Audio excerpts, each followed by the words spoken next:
For the Patriots, this was a little bit of a shocker. You have the Patriots at 21 trading down. Not a big surprise. I think the Patriots ultimately do that just because when you get into 21, when you get past about 16, 17, 18, you're talking about fringe first-round prospects. And, maybe you want the fifth year, maybe you don't. That can be a factor. But why not trade down in the round? And that's what you have. Tell us about the scenario that you have for the Patriots and, why you think that might be an option. Yeah, I think that so just for the members so that they're aware. So I had the Patriots trading back to 30 with Kansas City making the trade there. I think the Chiefs are a classic trade-up candidate. They have 2 picks in the first round.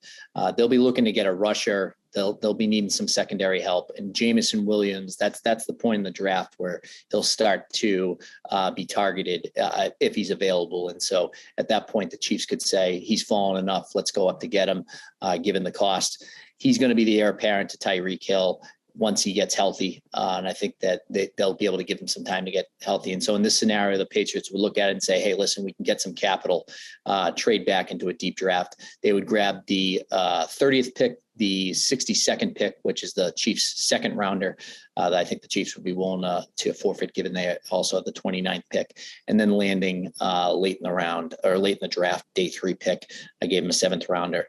Patriots might actually value a 6th rounder or something like that next year. But in that scenario, Patriots fall back to 30, and I had them taking Daxton Hill, who is the really defensive back.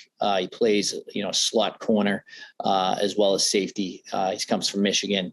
He, when you see him on film or you're watching a game, he's as close to Devin McCourty as I've seen in some time. He's got the speed.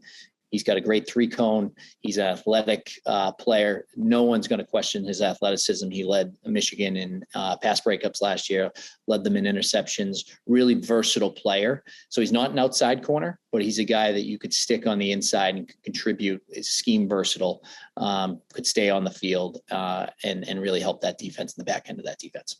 Yeah, I think that's interesting because, after you wrote him up pretty good, I think about a week ago, and I remember I went and watched some film on him, and, I think you're exactly right. I think his versatility, his athletic ability, plus he's from Michigan, and the Patriots are on a Michigan heater right now, with some of their intel out of there.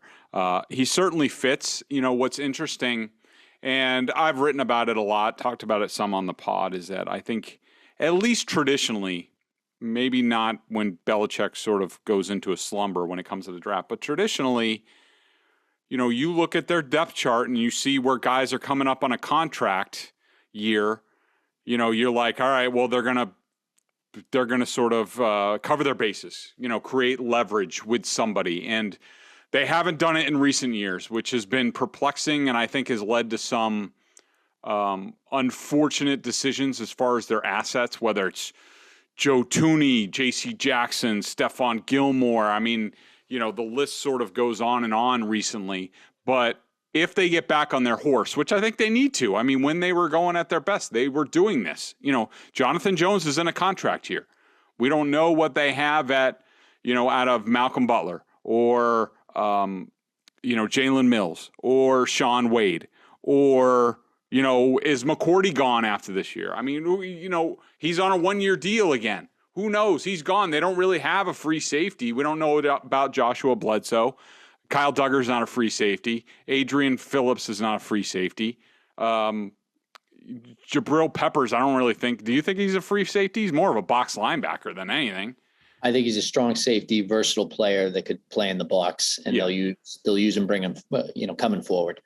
So Dax, a pick like Dax Hill would give them coverage in a lot of areas and just say, all right, well, if Jonathan Jones doesn't want to take our contract extension offer, he can go to market and we have a guy that we can plug and play. I mean, Miles Bryant can play in the slot. I don't think, I think he's a really good player. Of course, he was burned sometimes last year. I think slot cornerback is like the hardest position outside of quarterback in the league because it's a two-way go. And if you don't get a lot of pressure forget it. Those guys have no chance against a guy like Isaiah McKenzie. I think Miles Bryant's a good player. I think he can replace Jonathan Jones. I mean, he was an undrafted guy. He's going to be going into his third year. He quickly, as a rookie, as an undrafted guy, it was almost unheard of that he's playing different positions, free safety, different safety spots, cornerback. Like, that's unheard of with the Patriots. So I'm a big Miles Bryant guy, and I think he could do the slot, but Dax Hill can do a lot of different things.